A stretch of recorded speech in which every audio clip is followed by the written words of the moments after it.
मुहतरम बुजुर्गों और दोस्तों, कुरान मुक़द्दस की जो आयत करीमा तिलावत किया है, इसके अंदर अल्लाह सुब्हानहू व तआला ने इस्तिकामत के ताल्लुक से बयान फरमाया है कि सबसे बड़ी चीज हमारे और आपके लिए इस्तिकामत है।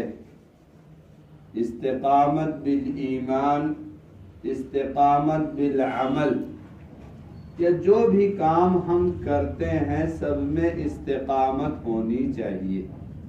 और इस्तिकामत करामत से भी बढ़ी हुई है।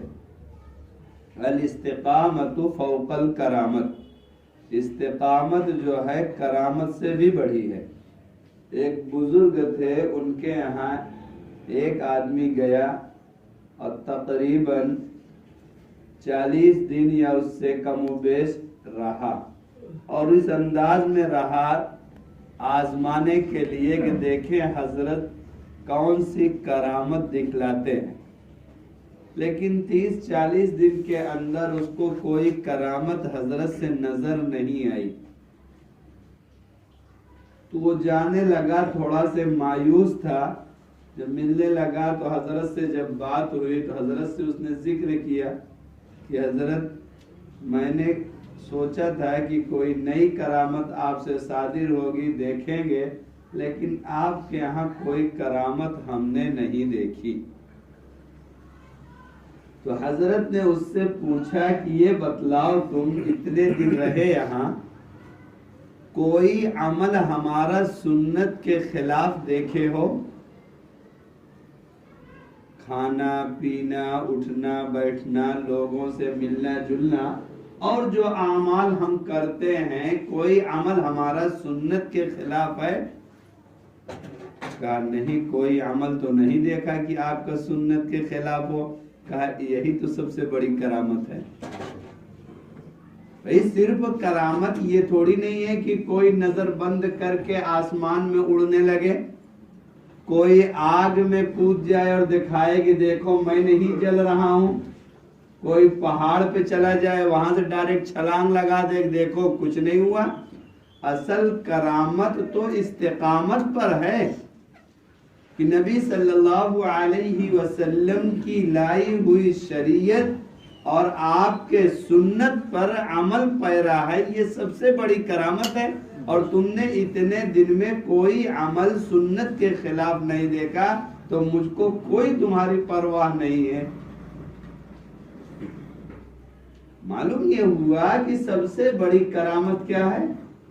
इस्तिकामत जिसमें है वो करामत मोतबर है। जिसमें इस्तिकामत ना हो फिर उसमें करामत नहीं। बहुत से दुनिया में जोगी हैं, कुछ दिन कुछ करके अमल आपको दिखेंगे, आप कहाँ क्या किए हो वो आपको बता देंगे। अब मालूम हुआ कि शरीयत और सुन्नत से बहुत दूर है, तो वो करामत भी करामत ही नहीं सही मानो में। कुरान में तो अल्लाह ताला ने बयान फरमाया, इन्नल लज़ीना क़ालू रब्बुनल्लाह, यकीनन वो लोग जिन्होंने कहा हमारा रब अल्लाह है, सुम्मस्तकामू, और फिर उसी पर डटे रहे। अल्लाह के नबी सल्लल्लाहु अलैहि वसल्लम फरमाते हैं, शय्यबतनी हूद, कि मुझे सूरह हूद ने बूढ़ा कर दिया। क्यों? सूरह हूद में जब आयत नाजिल हुई, फस्तकीम कमा उमिरता, कि आप मुस्तकीम हो जाइए जैसा कि हुक्म दिया। तो मुस्तकीम के माना है बिल्कुल सीधा होना, किसी तरफ न झुकना। तो अल्लाह के रसूल सल्लल्लाहु अलैहि वसल्लम खुद फरमाते हैं, शय्यबतनी सूरह हूद, मुझे सूरह हूद की इस आयत ने बूढ़ा कर दिया। तो मालूम ये हुआ कि सबसे अहम चीज इस्तिकामत है।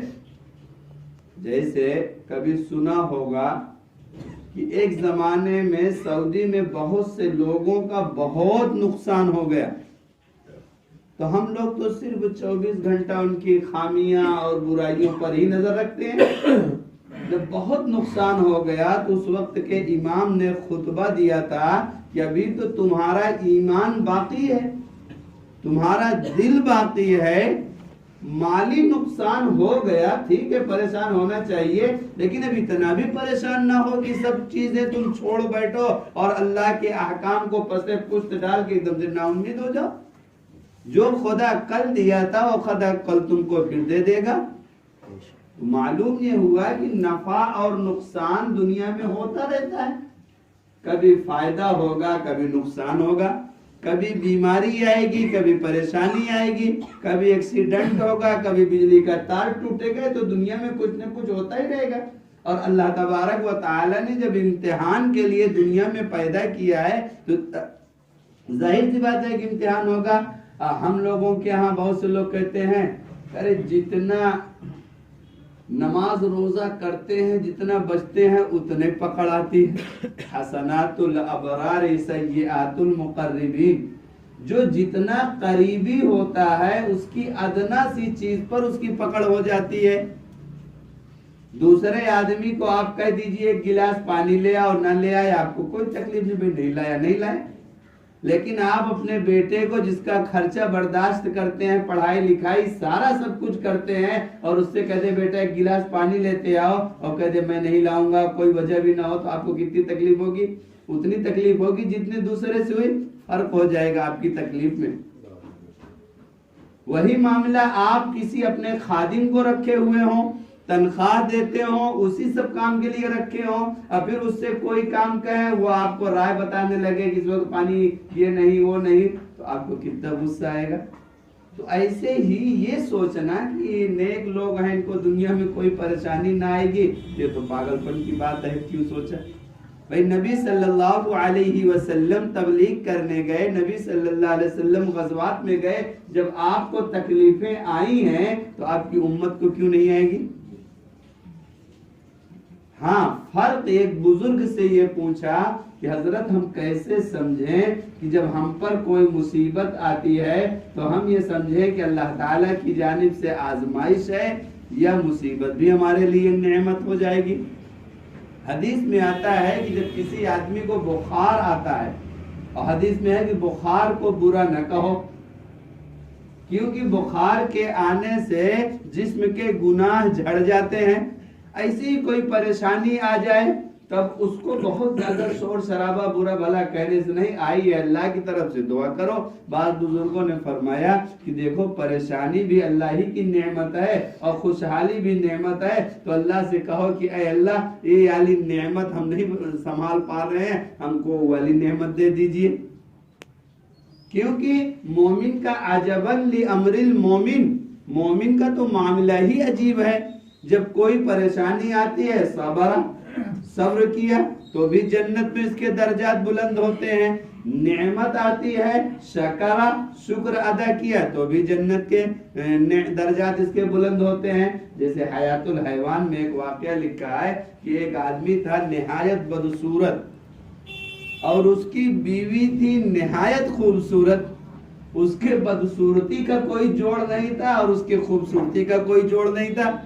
दोनों एक दिन घर पर बैठे हुए थे तो शौहर कह रहा है अपनी बीवी से कि बेगम हम और आप जो है दोनों जन्नत में होंगे, मजे उड़ा रहे होंगे। तो बेगम ने कहा कैसे? कहा देखो अल्लाह ताला ने कहा है कि हम जन्नत जो देंगे तो साबिर को देंगे और शाकिर को देंगे।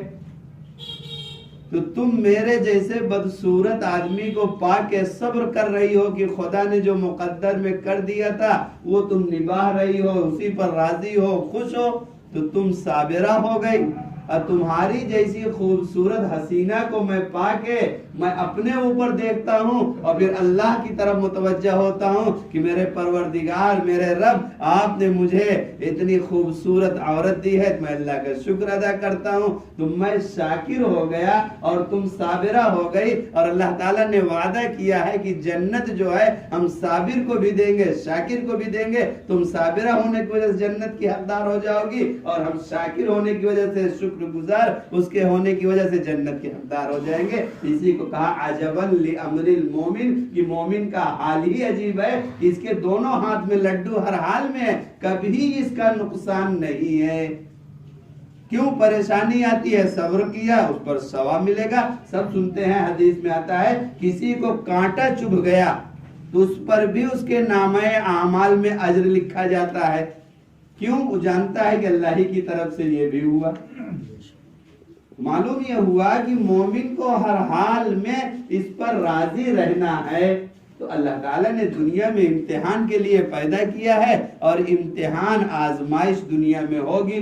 तो उन बुजुर्ग से जब पूछा कि कैसे हम समझें ये परेशानी हमारे लिए नेमत है या कि आजमाइश है, तो उन बुजुर्ग ने जवाब दिया कि जब कोई परेशानी तुम पर आए, कोई मुसीबत बज़ाहिर नजर आए और तुम अल्लाह के अहकाम पर अमल पैरा हो, अल्लाह की तरफ मुतवज्जा हो, अल्लाह से अपना लव लगाए हुए हो, उसी से अपनी तवज्जो मरकूज किए हुए हो, ये समझ लो कि उसकी तरफ से नेमत है कि उसने तुमको अपने याद की तौफीक अभी इस हाल में दी है। और अगर कोई परेशानी मुसीबत आती है और तुम फराइज छोड़ने लगते हो, अल्लाह के अहकाम की खिलाफ वर्जी करने लगते हो, रसूल के बताए हुए तरीक को छोड़ने लगते हो, जब छोड़ते चले जाओ ये समझ लो कि तुम्हारे लिए आजमाइश है। दुनिया तो जा ही रही थी तुम्हारी, दीन भी खतरे में पड़ा हुआ है, लिहाजा अभी मुतवज्जा हो जाओ। जब अल्लाह ताला ने दुनिया में पैदा किया है तो दुनिया में इम्तिहान होगा। और अल्लाह ताला ने फरमाया वलनबलुवन्नकुम बिशैइन मिनल खौफ वल जू' व नक़सिम मिनल अमवाल वल अनफुसि वस्समरात, हम जरूर भी जरूर तुम्हारा इम्तिहान लेंगे। और हम जितने लोग यहाँ बैठे हैं या और जितने लोग हैं, हम लोग क्या समझते हैं? कोई हमारे ऊपर आजमाइश ना आए, हमारे ऊपर ठंडी का असर न पड़े, गर्मी का असर न पड़े, बारिश के कीचड़ हमारे पाँव में न लगे, इतना बेहतरीन अंजलना माइदतम मिनस समा हो कि सारी जरूरियात हमारी पूरी हो जाए और हम चाहे जैसे मनमानी जिंदगी गुजारे। और इधर आंख बंद होने से पहले पहले फरिश्ते टिकट लेके आ जाए हमारे पास कि जल्दी से इधर से चलो, ये जन्नत तुम्हारे इंतजार में बैठी हुई है। ये हम अपना एक तज्जिया बता रहे हैं, जो हमारे आमाल और जो हमारे अक़वाल होते हैं और जो हम होटलों में बैठ के तबसरे बाजियां करते हैं, हम जरा जोड़ें अपने आप को। मैं भी कभी कभी होटलों में बैठता हूं तो देखता हूं कि वही तबसरा होता है कि फला इमाम ऐसा है, फला मौलवी ऐसा है, और वही बैठा हुआ इमाम जाता है नमाज पढ़ाने के लिए, और जो इमाम पर तबसरा कर रहा होता है फर्ज नमाज छोड़ के उसी चाय की दुकान पे बैठा हुआ होता है और दूसरे की ईमान के बारे में उसको बेचारे को फिक्र लगी रहती है, दूसरे के अमाल की उसको फिक्र लगी रहती है। फर्ज छोड़ के चाय की दुकान पे बैठा हुआ है, गुटखा खाए पान खाए बैठा हुआ है और दूसरों पे तबसरेबाजियां करता रहता है। ये कौन सा ईमान है? और याद कितना रहता है? याद इतना रहता है कि हदीस में आता है कि कल कयामत के दिन सबसे पहले मौलवी जहन्नम में फेंक दिया जाएगा, ये बताने के लिए होटलों पे। आगे की हदीसें नहीं सुनता।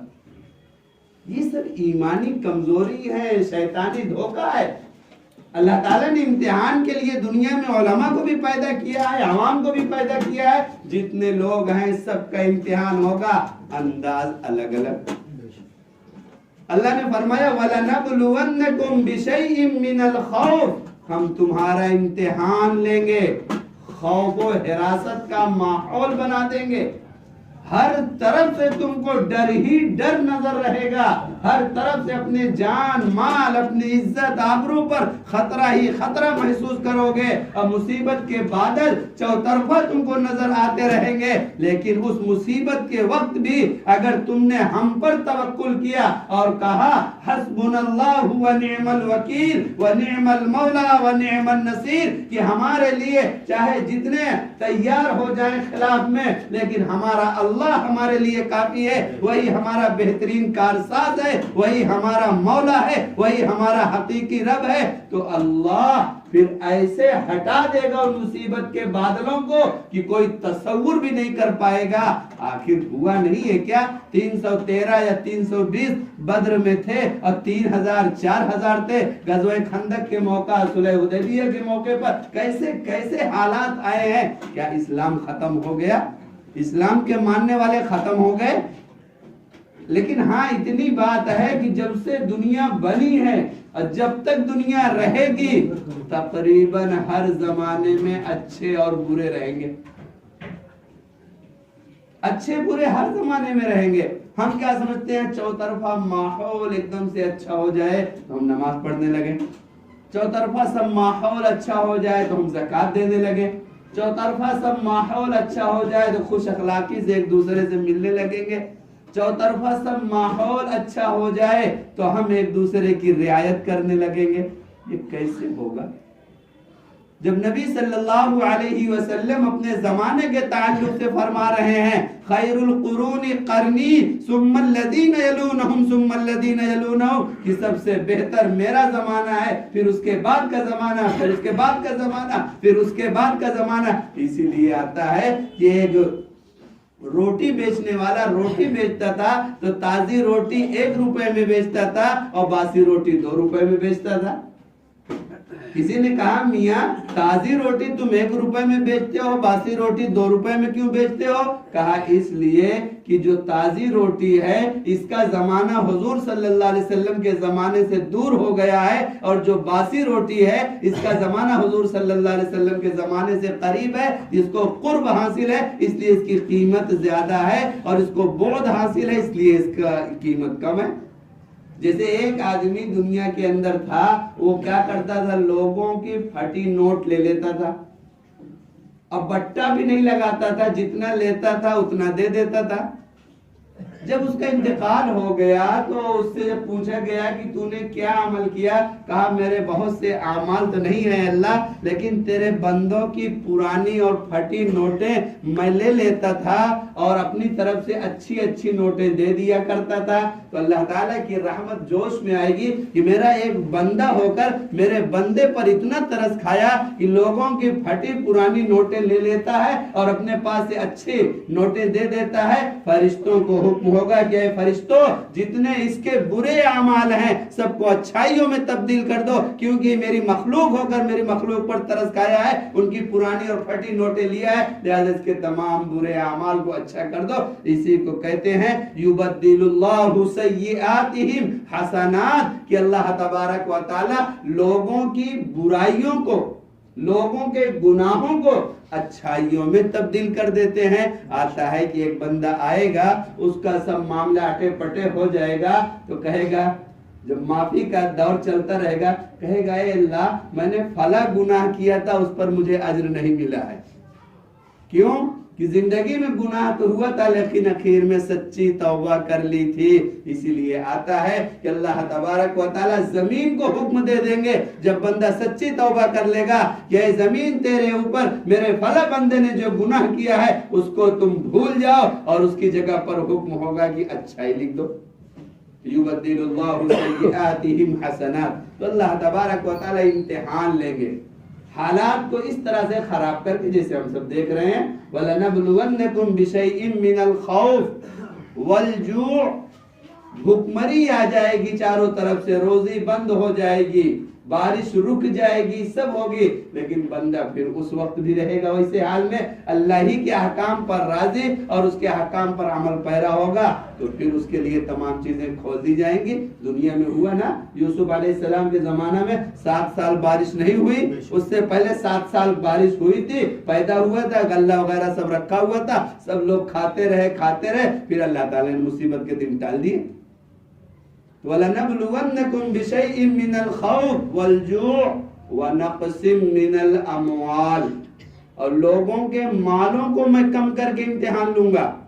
बसा औकात तो ऐसा होगा कि एक बार की तिजारत में इतना फायदा होगा कि 10 लगाया तो 100 के मालिक हो गए, और बसा औकात ऐसा होगा कि वो जो 100 को 100 समझ लेगा अपना और समझेगा अपनी मेरी सलाहियत पर आया है, तो 100 को अल्लाह रोक देंगे, 100 ही पर रुका रहेगा, तो समझने लगेगा जबकि 10 से 100 हुआ है, अब 100 आगे नहीं बढ़ रहा है, समझने लगेगा नुकसान में जा रहे हैं, क्योंकि पिछले साल हमको इतना पूरे साल में फायदा हुआ था और अब की साल उसी में रुके हुए हैं। एक नुकसान तो ये होगा। दूसरा नुकसान ये है वह नक़सिम मिनल अमवाल, की खेती आई होगी, पकने के करीब होगी, कटाई का वक्त होगा, बिजली का तार टकराएगा, टूटेगा, और मालूम हुआ खेती गेहूं की तैयार है, आग लग गई।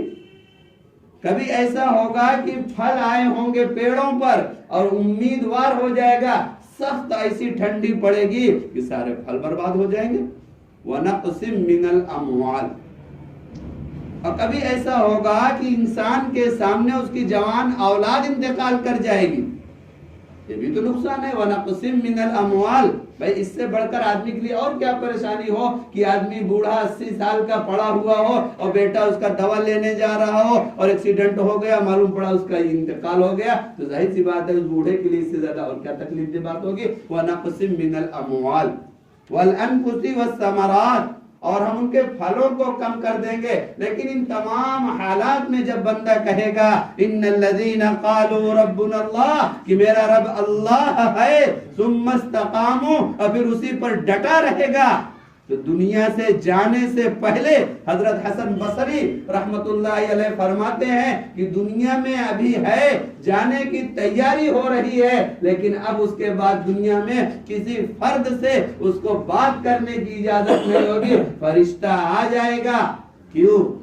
बहुत कड़वाहटें झेली है, बहुत तकलीफें बर्दाश्त किया है, ठंडी में उठ के अल्लाह अल्लाह किया है, सख्त गर्मी में रोजे रखा है, मुसीबत में सब्र किया है, अब दुनिया से जाने का वक्त आए, उसके लिए जन्नत के मनाजिर दिखलाए जाएंगे थोड़े से, ये इसकी रूह बेचैन हो जाएगी निकलने के लिए। मोमिन की रूह बेचैन होती है जाने के लिए, और काफिर की रूह भागने लगती है। हदीस में आता है कि मोमिन की रूह फिर फरिश्ते ऐसे निकालते हैं जैसे गूंथे हुए आटे से बाल निकाल लो, और काफिर की रूह फरिश्ते ऐसे निकालते हैं मुंह मार के, तमाचा मुंह पर मार के, और रूह को लेते हैं जैसे बेर के दरख्त पर सूती कपड़ा आप मार दीजिए और फिर कपड़ा निकालिए, कितनी मुश्किल से निकलती है, इसी तरह बदबूदार टाट लिए हुए ये फरिश्ते आते हैं। काफिर की रूह इस तरह कब्ज करते हैं और मोमिन की रूह के लिए उसको दिखलाया जाता है, इसकी रूह खुद बेचैन होने लगती है, जाने लगती है।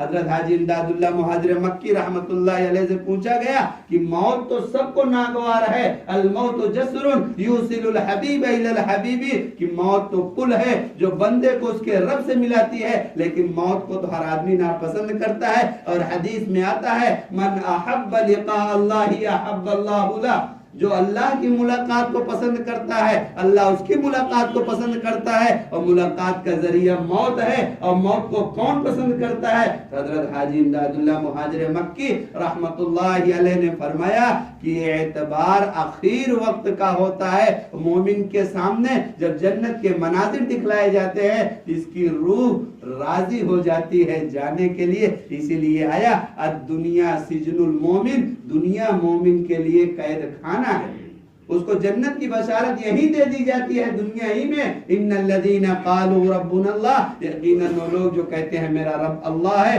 सुम्मा इस्तक़ामू, और फिर उसी पर डटे रहते हैं, ततनज़्ज़लु अलैहिमुल मलाइका, फरिश्ते उतर आते हैं दुनिया में, कहते हैं अल्ला तख़ाफू वला तहज़नू, अब आगे का डर भी मत करो, अब गुज़िश्ता जिंदगी का टेंशन भी मत लो। अल्ला तख़ाफू वला तहज़नू व अबशिरू बिल जन्नति लती कुंतुम तुअदून, बशारत ले लो, खुशखबरी ले लो उस जन्नत की जिसका तुमसे वादा किया गया है। वो तो मिसाल बेआईनी ही नहीं हो सकती, लेकिन एक मिसाल यूं समझी जा सकती है बतौर मिसाल के कि आप कहीं बारात में जब जाते हैं और मालूम है फला जगह 10 आदमी आपके इस्तेकबाल के लिए खड़े हैं और अच्छी अच्छी गाड़ियां एयर कंडीशन की है, तो आपको जाने में कितना लुत्फ आता है। और आप कहीं जा रहे हो, कोई पहचान का ना हो, वहां कहाँ खड़ा होंगे, कहाँ बैठेंगे, उससे पहले आपकी रूह परेशान होगी। आप एक शहर से दूसरे शहर जा रहे हैं, गाड़ी का इंतजाम है, अगली जगह दावत का इंतजाम है, तो आपको जाने में कितनी खुशी होगी। और अगर किसी परेशानी किसी उस पे जा रहे हैं, जा तो रहे हैं लेकिन आपका दिल मुतमईन नहीं है, यही हाल मोमिन के साथ हो जाएगा कि उसकी रूह एकदम मुतमईन होके जाएगी। ततनज़्ज़लु अलैहिमुल मलाइका अल्ला तख़ाफू वला तहज़नू वअबशिरू बिल जन्नति लती कुंतुम तुअदून। आगे फरमाया नुज़ुलम मिन गफूरिर रहीम, तुम्हारी रूह यहाँ से जाएगी मेहमान नवाजी करने के लिए, तुम्हारा रब अपने फरिश्तों को लगाया हुआ है तुम्हारे इस्तेकबाल के लिए। अल्लाह तबारक व तआला हम सबको इस्तिकामत अता फरमाए और अल्लाह तबारक व तआला हम सबको ईमान कामिल अता फरमाए। व आखिरु दावाना अल्हम्दुलिल्लाहि रब्बिल आलमीन।